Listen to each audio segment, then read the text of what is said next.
नमस्कार दोस्तों, मैं पुष्पा मौर्य। आप सभी का बहुत बहुत स्वागत है मेरे यूट्यूब चैनल पर।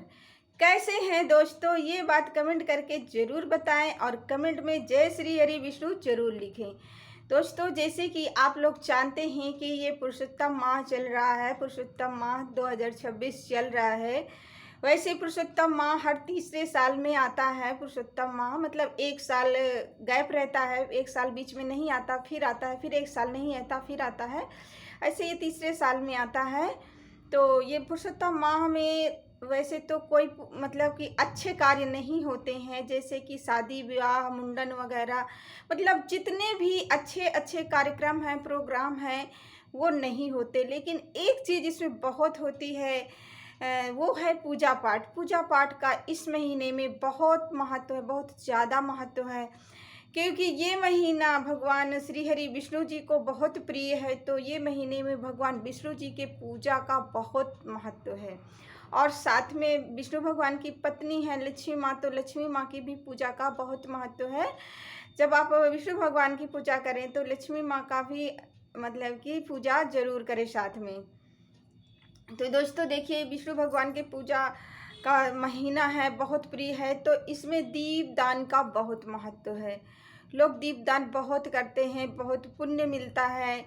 आप कैसे भी दीप दान करें, लेकिन इस महीने में दीप दान जरूर करें। चाहे आप रोजाना करें या तो फिर आप जैसे अमावस्या के दिन कर सकते हैं, पूर्णिमा के दिन कर सकते हैं, एकादशी को कर सकते हैं।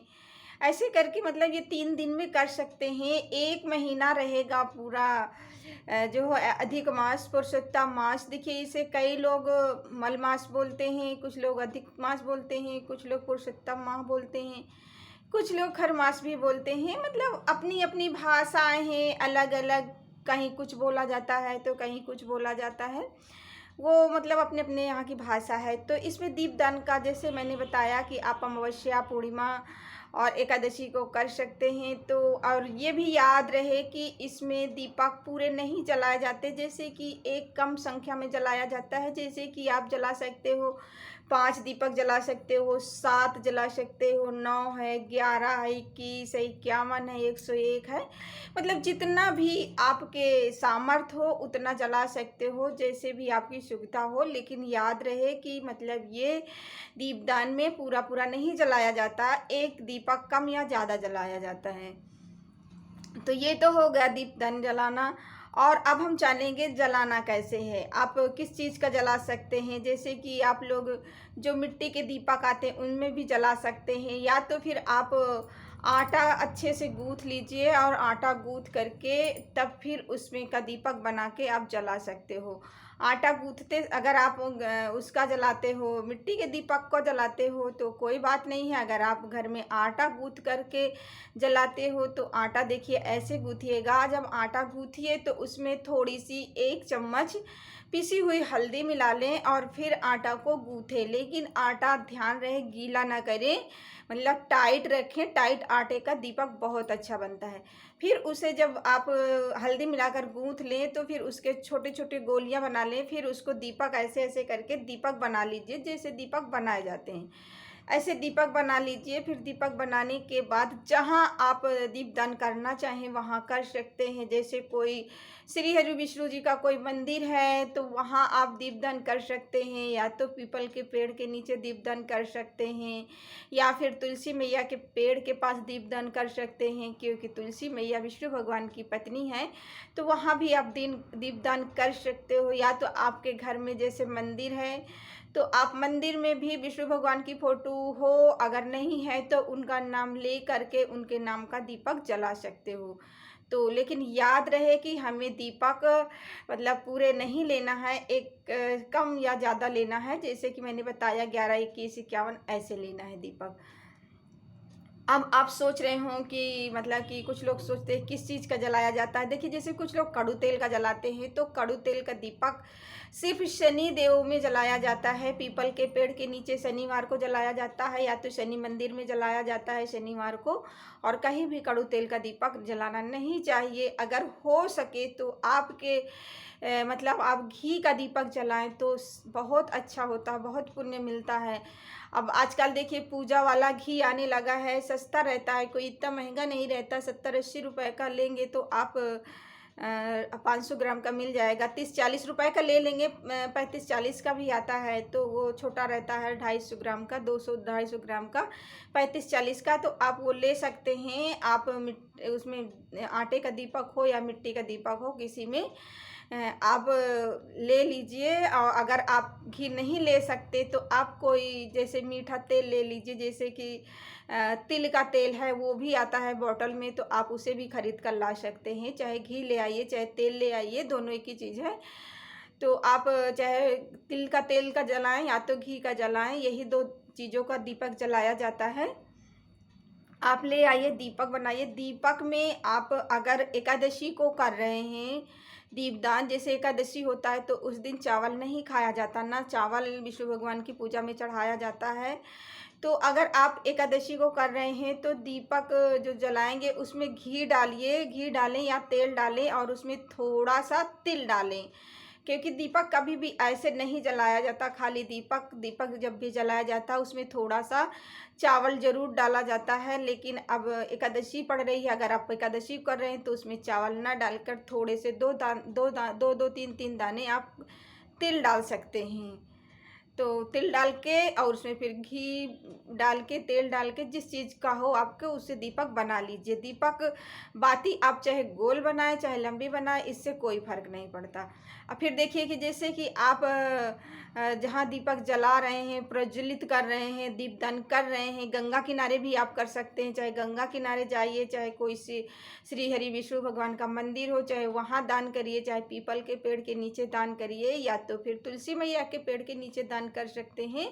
लेकिन जहाँ भी दान करें वहाँ आप पहले गोबर से लीप दीजिए। अगर आपको गोबर मिल जाए तो गोबर से जो होता है ना, उसे गोबर से आप लीप सकते हैं। अगर नहीं गोबर है तो आप उसे हल्दी से थोड़ा सा लीप दीजिए, क्योंकि हल्दी विष्णु भगवान को बहुत प्रिय है। तो आप हल्दी से थोड़ा सा लीप दीजिए, लीप करके उसमें स्वास्तिक बना दीजिए। स्वास्तिक बनाने के बाद फिर जहाँ आप दीपक रखते हैं, देखिए दीपक में भी दो तीन तीन दाने आपको तिल डालना है या चावल डालना है। लेकिन याद रहे, अगर एकादशी के दिन कर रहे हैं तो चावल नहीं उपयोग करेंगे, सिर्फ और सिर्फ तिल का ही उपयोग करेंगे।